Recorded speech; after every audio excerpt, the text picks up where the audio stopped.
Well, good morning. I'm really excited to be here. I love Social Media Breakfast and what it does, what happens here every month, and I'm just really excited to be a part of it and to get to talk a little bit with you all about video. Specifically today, we are going to be talking about how to plan your online video. So all of us are in marketing, and we know throughout 2015 and all the predictions for 2016, there's just been so much talk about using video in your marketing plan and how powerful it is, that it should be part of your marketing plan. So there's a lot of buzz around that and a lot of discussion around it. And what I want to equip you to do today is to know how to approach your video. So spending that time before you even turn the camera on to make sure you've thought through exactly how you're going to approach it, what's going to reach your audience best. And we're going to work through some of those action steps today. So that's my goal by the end of today, is to help you feel like you have an idea of how to approach online video, specifically promotional video for your company. So like I mentioned, we have heard a lot about online video's marketing success. I'm sure you've seen statistics like this. 65% of executives have visited a vendor site after watching a video. Homepage videos are shown to increase conversion rates by 20% or more. 52% of marketers name video as the type of content with the best ROI. 64% of consumers are more likely to buy a product after watching a video about it. So these are the statistics we're familiar with, and this is why marketers are getting so excited about videos, because of these types of statistics and the power that it has for your company. But something that we don't always talk about or pay attention to is what happens if you produce a video that isn't up to par and isn't at that level of professionalism that your company needs. 62% of consumers are more likely to have a negative view of a brand that published a poor quality video. So this is a study that Bright Cove did. And they were really focusing on video playback. So if your video buffers, or by the time it plays, it's pixelated. So they're looking at some of those elements. So keeping that in mind and knowing, okay, we want to see the first chunk of statistics be true about our video online. We don't want to be in this group. And part of the ways that we can avoid this is making sure that we work through the planning process really effectively and take that time ahead of time to make sure that we're not part of this statistic. So let's jump in. And one thing I want to mention right before we hop into the first point is whether or not promotional videos are do-it-yourself type videos. And this is a totally entire topic we talk about in another day, but I just want to touch on it briefly because I do get that question a lot from people that I'm discussing video with. Can I film it myself? Can I put this together myself? I know a lot of us are very hands-on. We like to be the go-getters. We want to be doing our own work. We want to be able to have that creative control.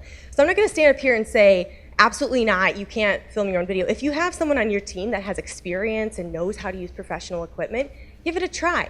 But I would caution you to sort of take some time and have some people view it, many people view it before you launch it, just to make sure that it is up to par and presenting your company the best way possible.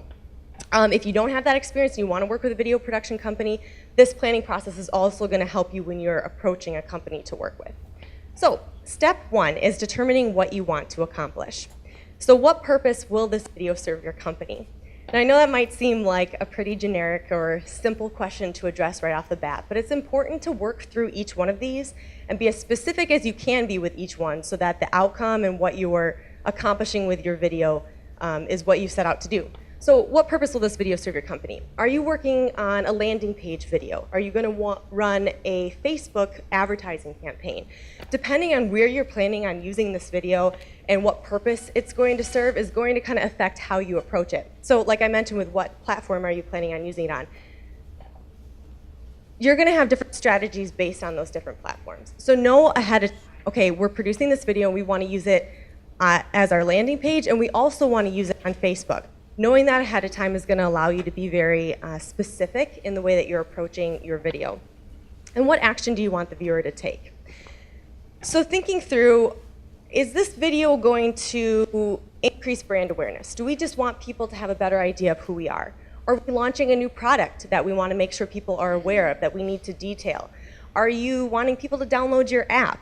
So knowing what you're going to be asking the viewer to do after they watch your video is really important to know up front, because again, that's going to impact the way that you approach your video.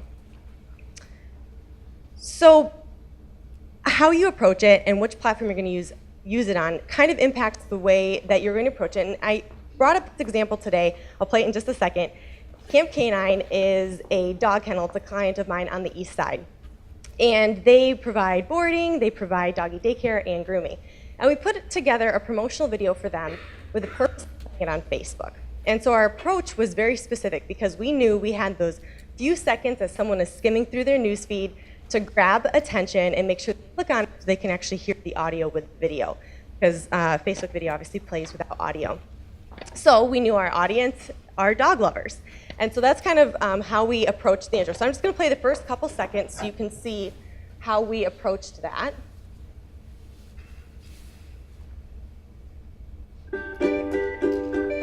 I always want to do something better for the dogs. I always want to do that one step more. Okay, so within those first 3 seconds, what are we trying to do? We're trying to grab the attention of dog lovers. And so what do you want to see then? If you're a dog lover, you want to see adorable dogs. And so that was the strategy that we approached it with, knowing that we had those 3 seconds to get the viewer to click through. And then what are you hearing first? That Camp K9 wants to treat your dog like it's their own. They want to do that one step more. So that's kind of how we approached it. So I want to contrast and compare. I re-edited the beginning so you can kind of see what would happen if we played this in your Facebook video feed and we're trying to capture the dog lovers. What happens if we play this intro instead? I always want to do something better for the dogs. I always want to do that one step more. Okay, not quite as engaging, right? You may not even hear her say that she wants to do that one step more because you've already skimmed through on your newsfeed because you've blocked out the logo. We're so used to seeing images, we're so used to seeing logos. That's not what's going to grab attention. So spending that time and thinking through what platform are you using, how can you really grab your viewer right away, and what action are you going to want them to take. So that was an overall branding video. What we wanted to accomplish with that video was to have people get a sense of the environment, of what was happening at Camp K9, and how that was going to better the lives of their dogs. So let's move on to step 2, defining your audience. So as marketers, we spend a lot of time working on what our audience is, who they are, what are they into, what are their interests, where are they spending their time. And it can be easy to feel like we have this all put together, we know exactly who our audience is, but as you're spending time working on your promotional video and how you're going to approach it, I'd like to challenge you and encourage you to re-look through who your audience is. If we get in a rut of thinking we know what our audience is and exactly what they're into, it can make our video less effective because it's not that fresh, brand new data that we've compiled to make sure we know who our audience is. So take a little time to determine who they are. Narrow down where they live online. So just because Facebook video has these great stats of what your ROI is going to be and how effective it is, if your audience doesn't live on Facebook, then you're obviously not going to want to be putting your promotional video out on Facebook. So knowing where they live is going to affect then how you produce your video. Compare and contrast the different types of media they interact with and consume. So look at some competitors. Look at other pages that your target audience engages with online, different types of media.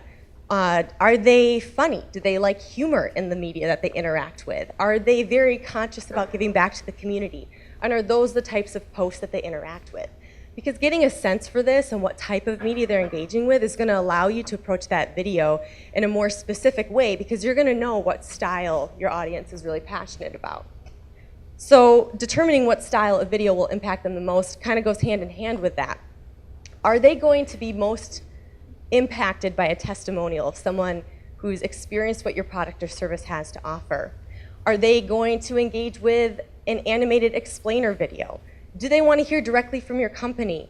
Are they just about really quick images and kind of engaging with the whole vibe of your company? Knowing what style of video you're going to have and knowing your audience is going to determine that style. So it's worth taking that time. It's worth working through that to make sure that you know who you're going after and why. So step 3. So now we've worked through what purpose our video is going to serve. We've worked through who we're trying to talk to, who our audience is. So now we just need to hash out some of the logistics. So deciding on a length. I get this question a lot from clients. They want to know, how long should my video be? You want that sweet spot where you're going to get the highest view rate, you're going to get the best return on your investment. And I'd like to say there's a one-size-fits-all, but there really isn't. There are some ways to a good rule of thumb to go by, and that's keeping it under 1 minute. Because 59% of viewers watch a video to completion that is under 1 minute. So I typically advise my clients, go ahead and shoot for being just under a minute. But if you have the ability and you're working with a company or you're doing it on your own, try cutting 2 versions. Do a 30-second version and do a 1-minute version. Run them and see which one gets the better view rate. Knowing your audience and what purpose your video is going to serve is also going to impact the length. So while I'm recommending that it's 1 minute or under, companies like REI have a totally different strategy. So REI, this is a 7-minute video. And they post a lot of videos around this length, 7, 8-minute videos.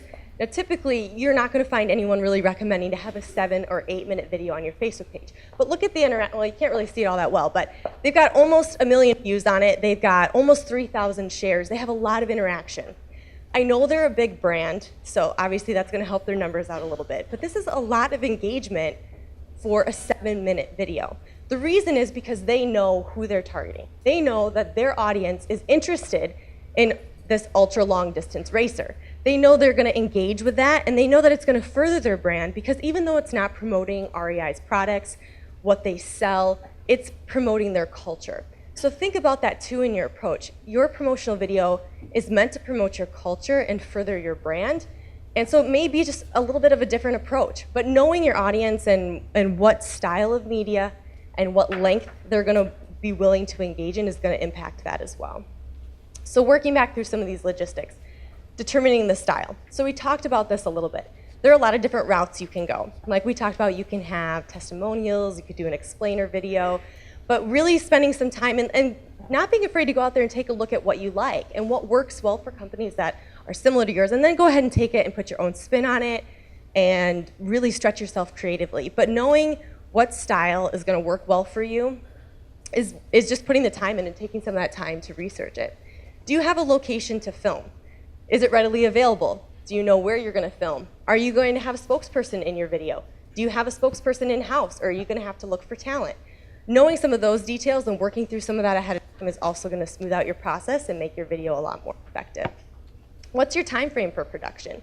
If you're working with a company or you're doing it yourself, it's good to give yourself a bit of a buffer. So we all want everything done by tomorrow, right? But give yourself a week or two to spend that time to work through the planning process, work out your production timeline so you have enough time to put the planning in ahead of time and then launch that video, work your whole way through the process. Give yourself that time frame. And develop your outline for the points you want covered. So this is a point I'd like to spend a little bit of time on just because a lot of my clients will come in and they want to have complete control over every word that's said in their video. And I can't blame them because that's obviously it's your messaging and it's what you're wanting to communicate to the online world. But what I like to encourage clients to do is to work out an outline of what they want covered, not a word-for-word script. It's easy to get stuck in the script. It's easy to get stuck memorizing your script. And if you don't have professional talent or someone who does this for a living, it can start feeling really canned. So I encourage people to work through the outline because you know what style you're going for, you know who you're interacting with, and developing that outline is going to ensure that you get your messaging across without having that canned response. And based off that outline, then, if you do have a spokesperson or you're doing testimonials, you can work out questions then to pose to your interviewee where they're going to be able to answer that in a more authentic and a more genuine way. So those are kind of the 3 steps that I encourage clients to work through. And when I have clients come to me and they have worked through these 3 steps, that process is a lot smoother. So I want to enable you and make sure that you feel like you know how to even get started planning your video. So if you do approach a production company, you're coming in with your messaging defined, you're coming in knowing what strategy, what style you're looking for, and this is going to help a little bit with cost too, because then you're not asking the production company to do as much producing for you. So that will really enable you. And if you're doing it on your own, this is also extremely important because it's going to allow you to make sure that you stay on track, that you're true to your message, and that you're targeting your audience the way that you want to. So those are the 3 main steps that I would encourage you to work through. I hope that they were helpful for you. I worked up a worksheet for planning your video. It's on my website. You can visit dreamlensmedia.com. It's on the home page. Just scroll all the way to the bottom and click on that PDF to download it. Work through it with your team and really work through these steps so that you are equipped and that your video is really working for you the way that you want it to work for you. So with that, I will hand it off to Jenna. Yeah.